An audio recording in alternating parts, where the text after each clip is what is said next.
Seriously?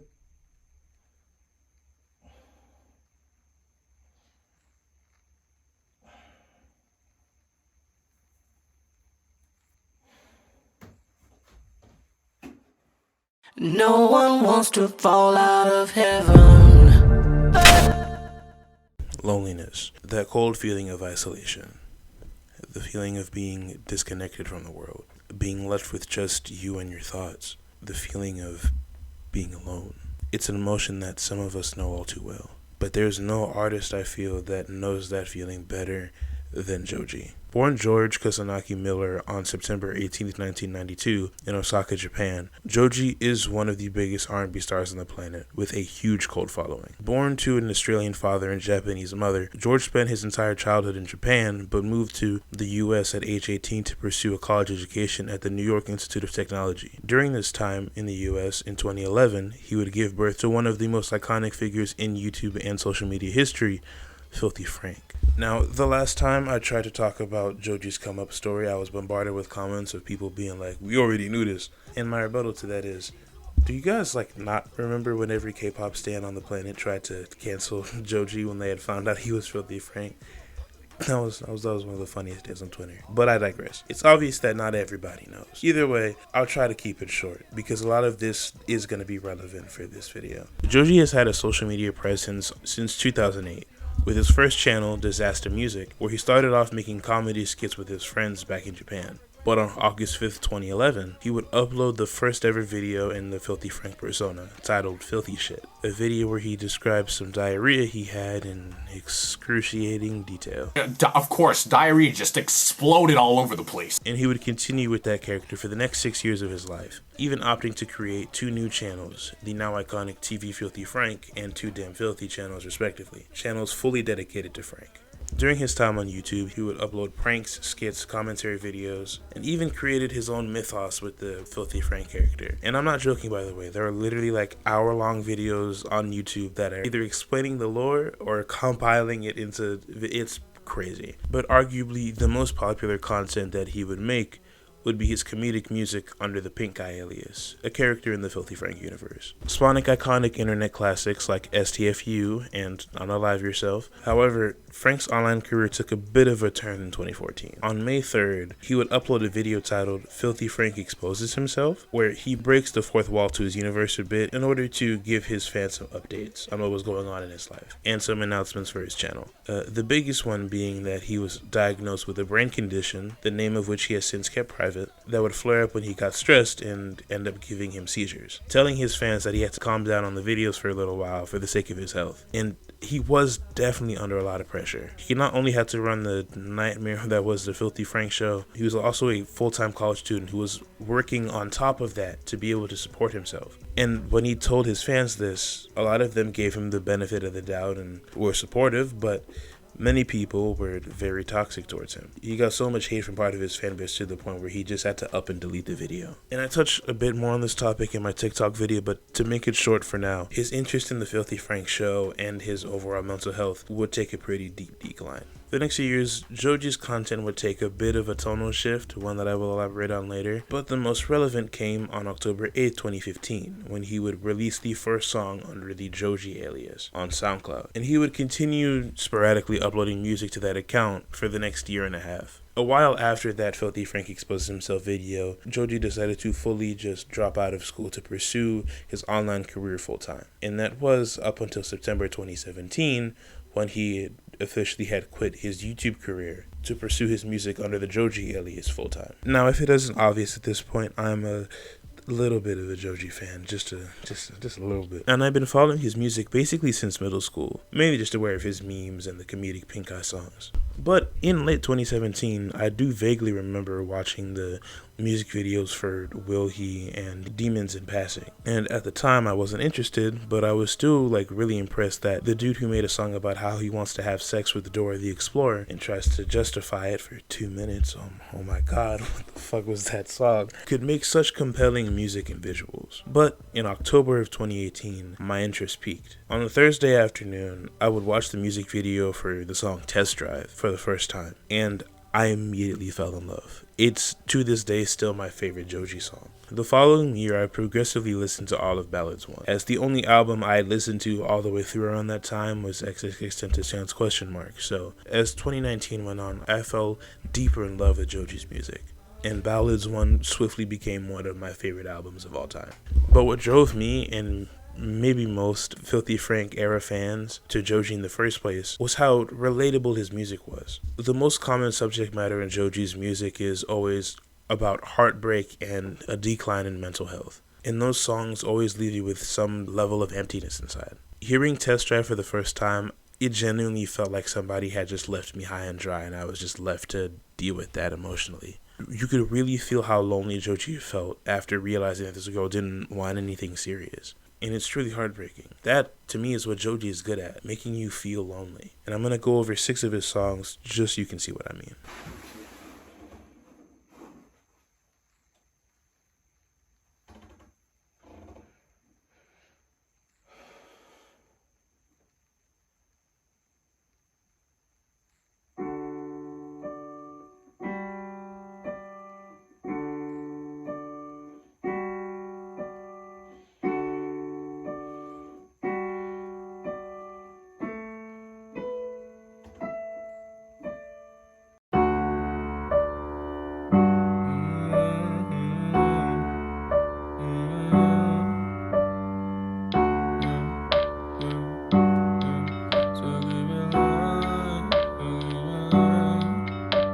First off, we have Attention, the intro track to Ballads 1. In this song, Joji is, begging a girl for her attention. Girl, would it kill you just to throw a little bit of attention?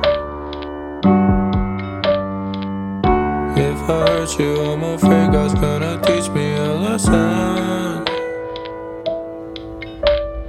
Joji feels like this girl doesn't really care for him and even asks her if they were to end their relationship right now, would she even care? Would she even be upset? Coming at her for seemingly giving more attention to other people than her. Joji here is extremely insecure and is wondering why she doesn't appear to care for him. Now would you hate me if I said goodbye so quick you could eat my dust?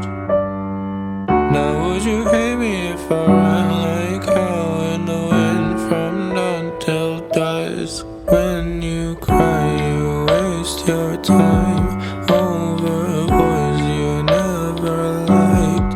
Can you not be so obvious? So keep it alive, so keep it alive.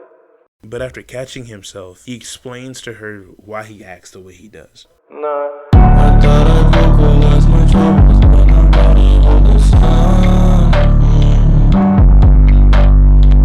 I know I'm cryptic and I might not speak on offers indifferent. I don't wanna die so young. Joji feels like nobody can understand him. He recognizes that he might come off as indifferent to her because of the way he acts, acknowledging that his cryptic and weird tendencies might drive people away. When he even says the first line of the verse, the instrumental and the vocal start to get distorted, almost as a way of saying that he feels like nobody understands him and no one really cares to listen. Here, he ends the verse making a bit of a reference to his Filthy Frank days. He was dealing with a lot back then, and it was overwhelming, saying in a double entendre that he only wants to keep his fans or this girl happy. Not so much to do. I don't smile for the camera.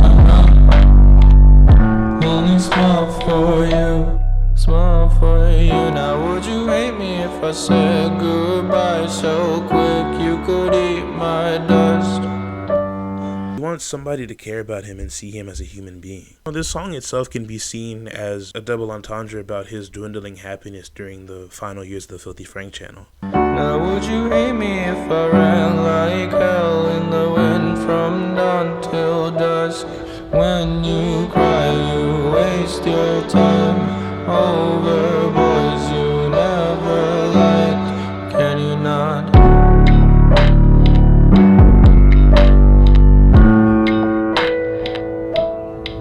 An amazing opener to an amazing album.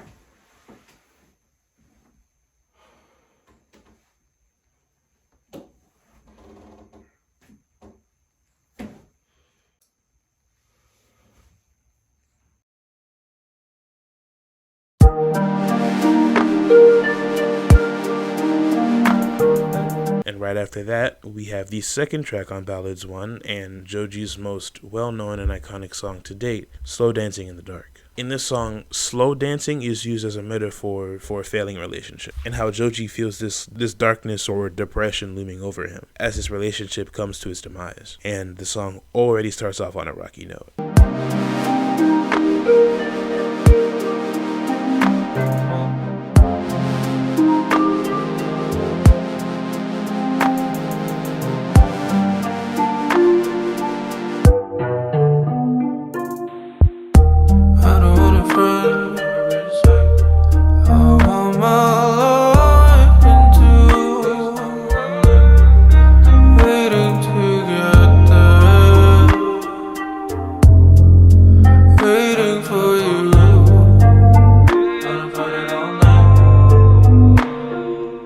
Joji's immediately disappointed in this girl. They aren't on the same page. He doesn't just want a simple friendship. He wants to be with her, but unfortunately, she doesn't. When I'm around, slow dancing in the dark. Don't follow me, you'll end up in my arms. You done made up your mind. I don't need no more songs.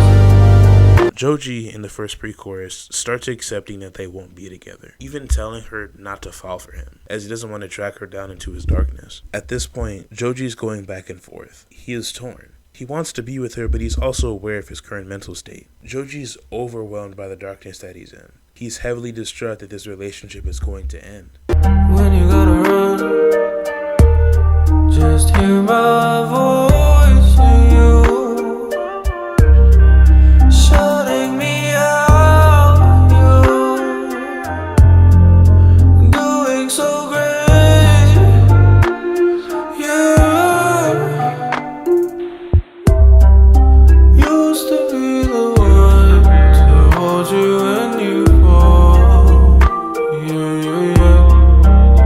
I don't fuck with your tone, I don't wanna go home. Can it be one night?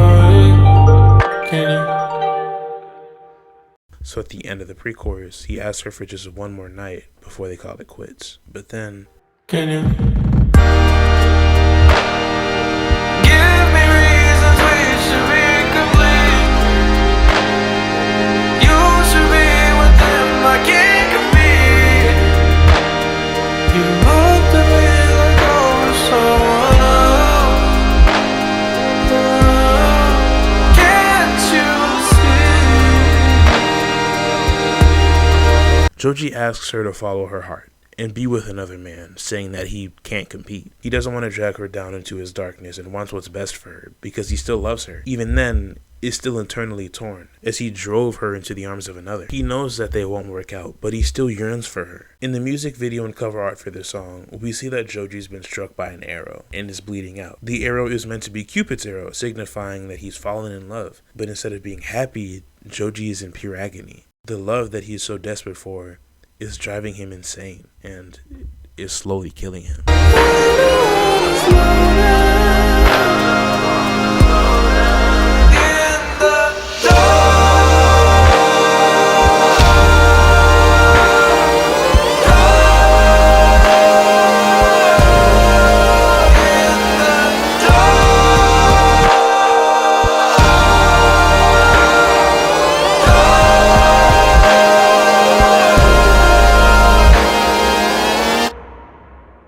Joji is left to lie in his darkness, alone. It's easily one of the most heartbreaking songs he's made, and a 3-minute and 30-second masterpiece.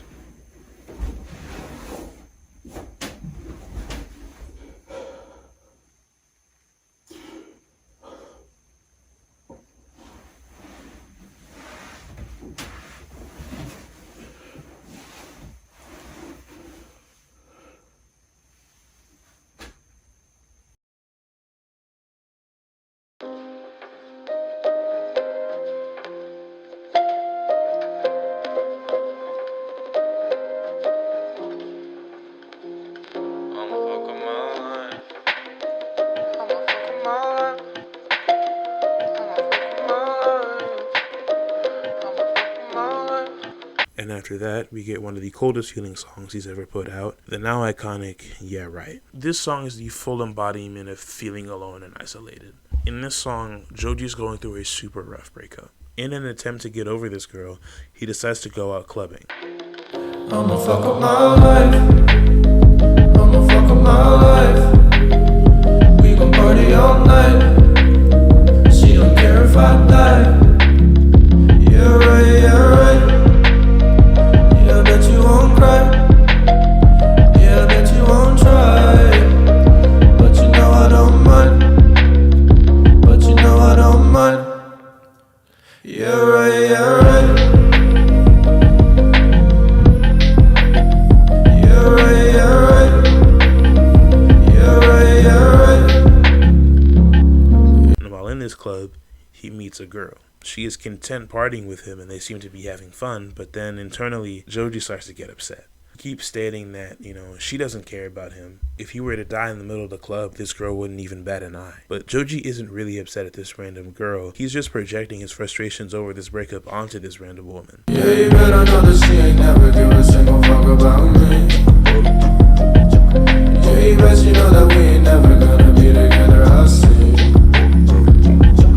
Yeah, you better go to see her when I'm feeling like a drum without a beat. Yeah, you dance so good, and I think that's what I need. What you know about love? What you know about life?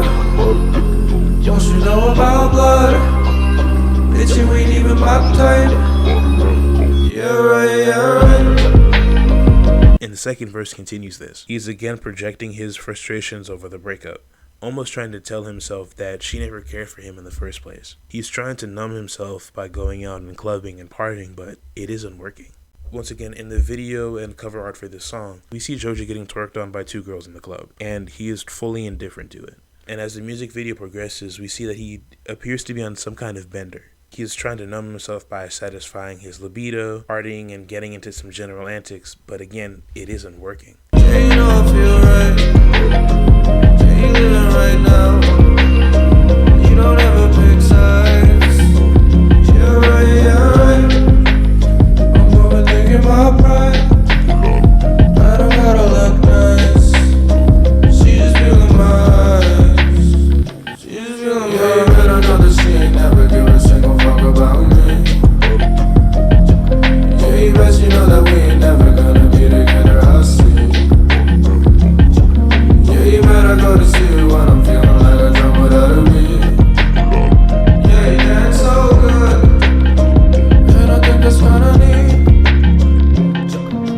Despite him being surrounded by people, he feels so alone. And I mean, Joji said it himself. This song sounds like a person that does not care about you. And it's true. This song perfectly displays what it feels like to be alone.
Loneliness has a tendency to make you get in your head. You start reflecting on some of your older actions, reliving past mistakes you made, and in some cases, heightening up your anxiety to a point where all you can think about is every less than favorable action you've made, the people you've hurt, and the people you've disappointed. It's a horrible feeling that completely fucks up your mind.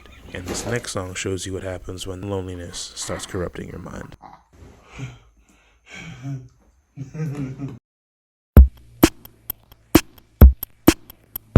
Can't Get Over You is a collaboration with producer Clams Casino. Also with some additional production from Roger, don't want to butcher his last name, and Thundercat. Can't Get Over You is framed as this happy, upbeat song about Joji falling in love with a woman, hoping that they can one day be together.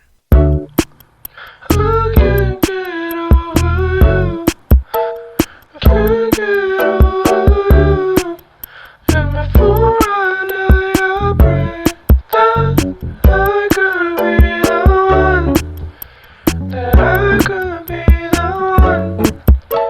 But I won't be no fun if I can't have you. No one can. But its happy and upbeat instrumental hides its truly dark nature. It starts off happy. Joji is being reckless because he's in love, but it almost immediately gets dark. Planets in a limelight. Can you show me to the nightlife? Maybe I like all kinds like, but I want you and I don't right. Tell me more, I got a box cutter with your name on it. Tell me more, I can't stay this long on the same topic. I don't know you, but would I fall in love with you? In this line, he says, "Tell me more, I got a box cutter with your name on it," which has an incredibly dark double meaning. Joji is saying that this box cutter could have two different usages. One is that he sees himself living harmoniously with this woman and would be using said box cutter to help himself move in with this girl. Or it's a notion for self-harm. Joji is saying that if he were to get rejected or if she were to leave him, he would use that box cutter to harm himself. Not in a, male manipulator kind of way, but in a I am extremely mentally ill and the thought of being alone frightens me kind of way. This love at first sight narrative is thrown to the wayside. This isn't love. This is a toxic obsession. After spending the first 4 tracks of Ballads 1 in emotional turmoil, he wants to find something that will keep him stable, as he is currently unstable himself. I mean, at the end of the chorus when he says, "If I can't have you, no one can," the regular instrumental cuts out briefly, and you hear a sample from the song Pills, from Joji's EP In Tongues. This brief sample contains an incredibly distorted melody and the sound of some chains dragging.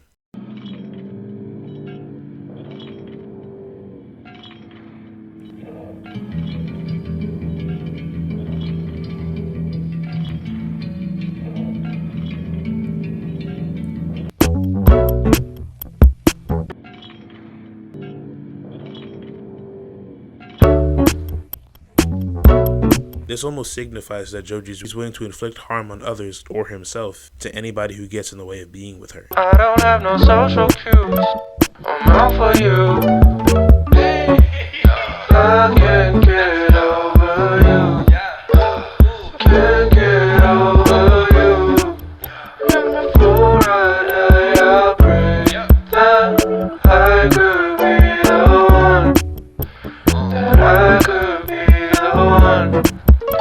But I won't be no fun if I can't have you. No one can.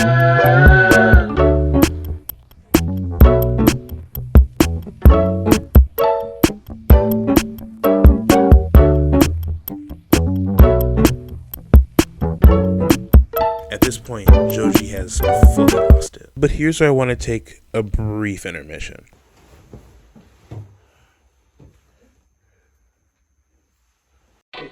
What happened? His head fell off. His head fell off. Yeah, he was pretty old. Oh, that's it. I've had it with this dump. We got no food. We got no jobs. Our pets' heads are falling off. Fried Noodles is the penultimate track on Pink Season, excluding the Goofy's Trial sketch that I've talked about before. The reason why I want to talk about the song is because it gives us a much needed look into his psyche, so we understand where he's coming from. This song was one of 10 yes, 10, lead singles made in anticipation for Pink season. The music video was uploaded on May 6, 2016, with the caption just reading, "Pink Eye just wants to die." Pussy, pussy, pussy, can't you see? You bitches can't do it like me. Motherfuckers stay mad like I killed the mom or something. If you really didn't care, you'd let it be, yeah. I've been dying since day one, but y'all knew that. My dick like Americans, too fat, but dangerous. I'm the grimiest motherfucker to walk this earth. The shit I do is way below dirty sewers, a connoisseur. I'm a flying reptile, a pterodactyl on Adderall. I got a bunch of scales that I dug up you never heard at all. Eat a dick, little G's, and furthermore, you trying to scrap with me, I don't beef, I'm herbivore. I crawled into the industry, a saturated circus manipulating like Hillary. The song starts off in typical Pink Eye fashion, dissing those who complained about his content and how offensive it was. During this verse, he also sprinkles in some personality saying that he is a pterodactyl on Adderall, potentially hinting that he might have ADHD, as Adderall is a very common drug used to treat it. And as the verse goes on, he continues to make more and more of this stereotypical edgy Pink Eye kind of comments, once again making fun of those who have an issue with his content, saying he doesn't care about those who look down on him because everyone's digging him. But that's when the chorus kicks in. They say I'm crazy, but lately I've been defending me, cause take a look around, motherfucker, everyone's digging me. I live in a constant state of fear and misery. Do you miss me anymore? And I don't even notice when it hurts anymore, anymore, anymore, anymore. This is where the song more or less diverges from the happiness and upbeatness to a more dreadful tone, masked in this cheery instrumental. Joji might be in the Pink Eye character in this song, but he's using Pink Eye as a vessel to express his real emotions. Like I said earlier, after that infamous update video, a lot of his fans turned on him. This event tarnished Joji's mental health for the foreseeable future. While some of his fans were understanding and were willing to give Joji some space, or the ability to even try new ventures like his short-lived Joji Vlogs channel, others were not so receptive. The Filthy Frank fanbase was a breeding ground for toxic, ignorant incel trolls, who didn't understand that his brand of edgy comedy was satire. They only valued Joji when he was making offensive jokes about groups of marginalized people. But the moment he even touched a topic that was too close to home for part of his incel fan base, he immediately got pushback for it. A lot of people get defensive about this. Look, I'm always getting harassed by everybody to make fun of disease, race, black people, Jews. Like, everyone's like, yeah, do it, do it, do it. But as soon as I even touch anime, whoa, too far, everybody. Everyone, like, Frank, relax. You can make fun of anything but anime. This is the Filthy Frank show. Make up your fucking mind. Songs like Gays for Donald Trump and White is Right, despite the admittedly very, very offensive nature of those songs, are very obvious attempts at satire, something that part of his fan base didn't understand. This is something I've touched on before, but because of the nature of Joji's content, he didn't attract the best people to his page. I'm not here to say that Joji's videos are the pinnacle of comedy. I mean, hell, even for somebody who still has a somewhat edgy sense of humor, some of the jokes either don't age well for me or are too grotesque, but I digress. This toxic treatment from his fans really deteriorated his mental health. Like, he feels genuinely miserable. Joji didn't enjoy running the show as much from that point. This guy says, Frank, your fan base is ruining the show. No, I have no idea what you're talking about. Some of his fans, to this day, still have the issue to differentiate between the character he plays, that is clearly satire, making fun of all the shit that he's doing, and George, the young adult who's trying to get through college and grad school while making people laugh at the same time, trying to entertain the fan base that he cares so much for. Joji feels like his fans don't see him as a human being. That's why he asked him in the chorus, "Do you miss me anymore?" And then in the second verse of the song, he strays away from the little personal interjections and just goes on to be stereotypically edgy. Pussy, pussy, pussy, can't you read? I'm a dirty old pussy-eating freak. Motherfucker still mad like I killed the mom or something. If you really didn't care, you'd let me eat. Here we go again, I'll make jokes about your estrogen. That's pretty much the rest of this song, I'm roasting everything. I'm a weird little entity that'll land her titties and bust all over the tummy and little nippies. I know I'm morbid at times, that's how I like to be. They call my dick a mammoth, you salty, you got a micro D. Classic penis joke inserted with appropriate timing, cause if I ain't got a penis line, I ain't dining. And this is done quite on purpose to demonstrate how unhappy Joji is right now. He feels that his online career has become tiresome and monotonous, ending the verse and leading into the final chorus by saying, No homo, but seriously I'm getting faded, and my life is like my vids, low budget and underrated. Kids, the only way to succeed is to chip away at the soul and hope that by the time you get there you ain't singing. I live in a constant state of fear and misery. Do you miss me anymore? And I don't even notice when it hurts anymore.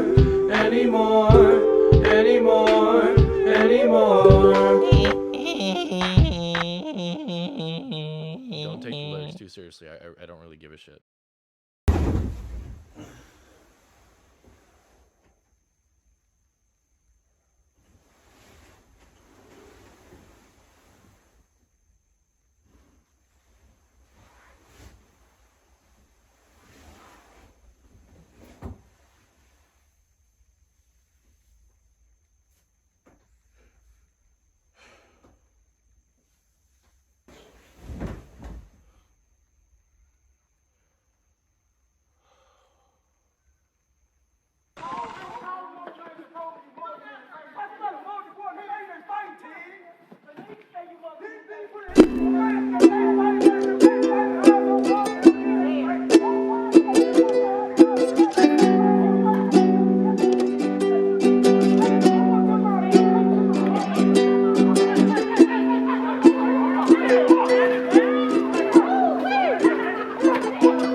Released on April 1st, 2016, just 1 month before Fried Noodles, Joji would release one of his cult classics, the now iconic Worldstar Money Interlude. This song was the final track on his debut project, the In Tongues EP, Joji's first official project post Filthy Frank. The story of the EP is Joji trying to cope with a breakup. The first track, Will He, being about his initial feelings of heartbreak. Track 2, Pills, a song about Joji drowning himself in drugs in an attempt to get over this breakup. Track 3, Demons, a song where Joji's inner demons start to come out. Track 4, Window, a song where Joji is heavily contemplating taking his own life due to feeling empty inside. And the penultimate song, Bitter Fuck, a song where Joji becomes a lot more cynical over this breakup and decides it's finally time to move on. But then the project ends with Worldstar Money. In this barely 2-minute song, Joji is now post-breakup questioning his sanity. I looked at you and said,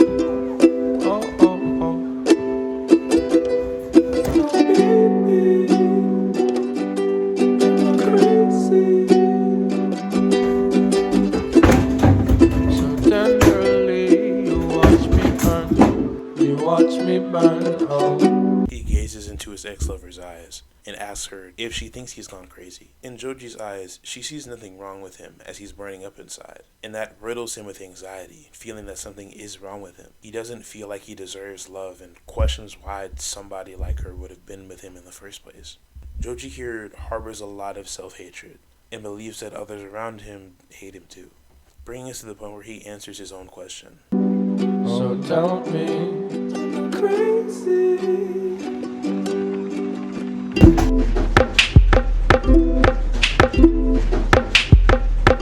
Cause I do. Cause I do. Cause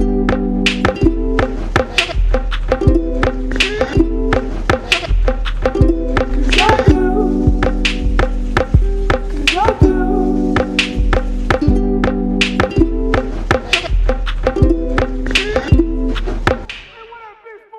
Cause I do.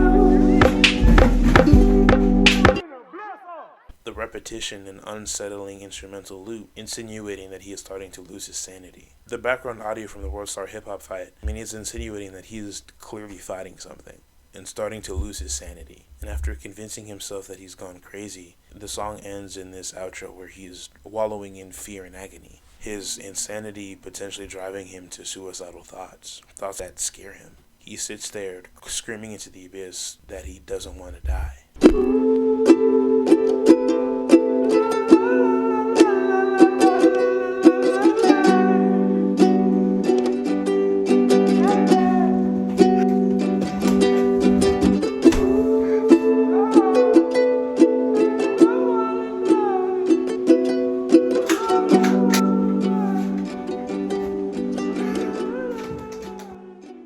He is completely alone as the song fades out.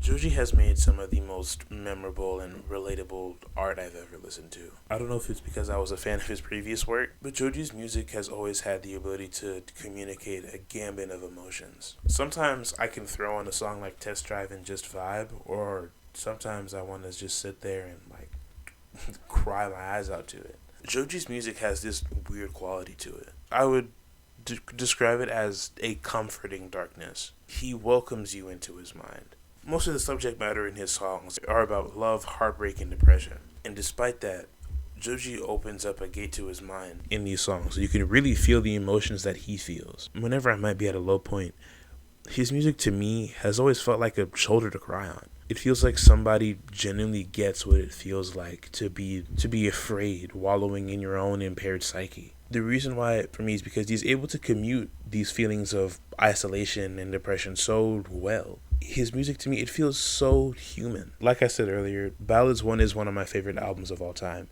Joji's is one of the only artists that makes me feel like some of my feelings are valid. Like people understand what I might be going through. I feel like he has truly transcended that YouTuber turned artist stereotype. And I know this is a bit of a presumptuous claim, but I feel like he stamped himself as one of the best R&B acts of our generation. But before I finish, I have one last song I want to talk about.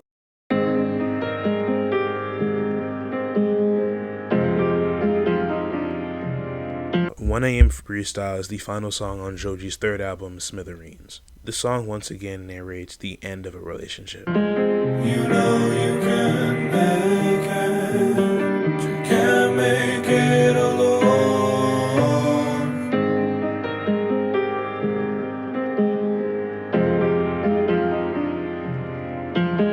You know you can make it, you can't make it alone. I've been writing letters on the wall. I hope one day you'll see them all, and that you're not alone. I've been playing memories in my mind, wishing you were there like all the time, so I'm not alone. Joji is distraught at the idea of their lover leaving, telling her that they haven't left his mind. He starts off by saying he hopes she sees the letters he wrote for her, hoping that she won't be alone, but then tells her that her memory still lives in his heart, wishing for her to come back. This is where we see the most urgent reason in Joji's eyes for her to come back. He is projecting his fears onto her. He appears to be talking about his lover, but really, once again, he's projecting. Joji is scared. He doesn't want to be left vulnerable. Tired of this madness, tired of being stranded. I don't wanna be alone.